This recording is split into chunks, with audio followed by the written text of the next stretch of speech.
তোজবাবু বিরক্ত হচ্ছে, তার কারণ হচ্ছে আমি দোতলায় কেন এসছি প্রথম কথা, আর দ্বিতীয় কথা হচ্ছে দোতলায় এসছি তো এসছি, ও এখানে ঘুমাচ্ছিল, আমি কেন ওর মাথার সামনে এসে শুয়ে পড়লাম, এই হচ্ছে ওর কথা। ঠিক আছে, এই যে গলু, ও আজকে একটু বৃষ্টি হয়েছে, আজকে সারা দুপুর বৃষ্টি হয়েছে, তো একটু ঠান্ডা ঠান্ডা আবহাওয়া আছে, তাই ও ব্ল্যাঙ্কেট চাপা দিয়ে শুয়েছিল, পাতলা ব্ল্যাঙ্কেটটা, মানে এই ওয়েদারের জন্য পারফেক্ট।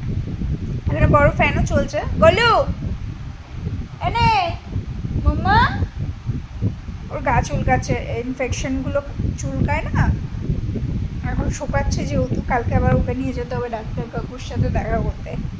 কালকে 4 তারিখ, ডাক্তার কাকু বারবার বলেছে 4 তারিখ, মানে আমি 4 তারিখেই তোজোকে দেখবো। আমি বললাম খোলা থাকলে আমি নিয়েও আসবো, আমার তো কোনো প্রবলেম নেই, আমাকে যেদিন বলবেন আমি নিয়ে যাবো। হ্যাঁ মাম্মা,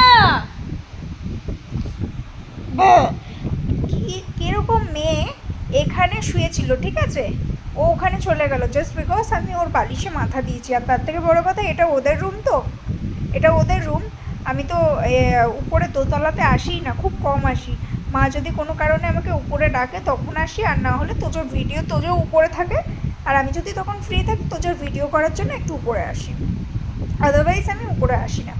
তোজোর পাপাও চলে এসে, বাবা এত হিংসুটে মেয়ে এখানে শুয়েছিল, ঠিক আছে, এই বালিশটাতে মাথা দিয়ে শুয়েছিল, যেই দেখলো পদ দিদি ওর কাছে, মানে ও বালিশে মাথা দিয়ে শুয়েছে, ও উঠে চলে গেল, এই দেখো হিংসুটে।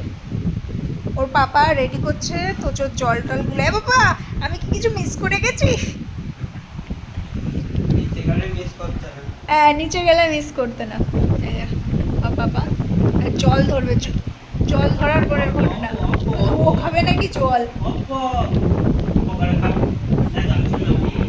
তো জল টল খাবে না। যাই হোক, সবাইকে টাটা, সবাইকে গুড নাইট, দেখা হচ্ছে আবার কালকে নতুন ভিডিওতে।